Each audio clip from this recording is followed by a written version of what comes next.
video I'm going to show you how to properly hold a cello or a bass bow. And your bows are very different from violins and violas because your bows are much heavier at the frog, and they are much more sturdy because you have thicker strings that you have to vibrate. And in order to do that, we have to make sure we are holding the bow properly.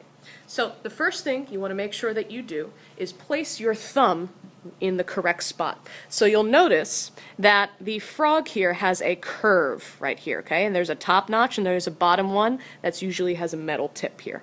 You're going to place your right thumb directly over top of that top curve, okay? And we want to make sure that our thumb is curved and the knuckle is pointing down to the ground as opposed to this. We do not want to see this. This does not allow you to do advanced things with your bow. We want to make sure our thumb is bent down to the ground, okay? And your thumb is not sticking all the way through. It is not sticking all the way through. It is only resting on that top curve right there. And our thumb is down to the ground, okay? So you want to see a nice curve in the thumb. This is not right. This is correct.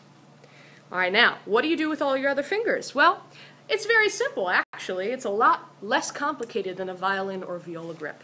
What you're simply going to do, once you have your thumb placed in the right spot, you're going to make sure that the bow is held in your hand and this part of your hand is touching the stick of the bow, okay?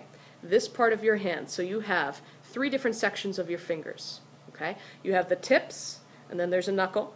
Then you have the middle section, and then there's another knuckle, and then you have this bottom section, okay? You want to make sure that the bow lays right on that bottom knuckle, okay? That middle knuckle and towards the bottom section of your finger.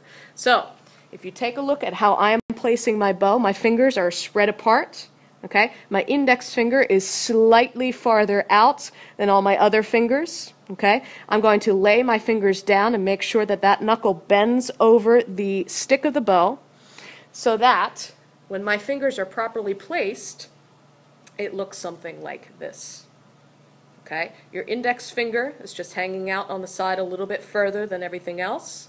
Your middle 2 fingers are hanging over the edge of the frog, and your pinky finger is laid on top of the frog towards the end. This is the end of the frog. It's laid right there, okay? This way, you have maximum flexibility with your fingers, and it's much easier to get a nice, consistent, good quality sound if your bow grip looks like this. Make sure, especially for cellos, that your thumb is bent down to the ground. It is not bent up, it is down to the ground. That will help distribute the weight a little bit easier so that when you're bowing, your hand doesn't start hurting.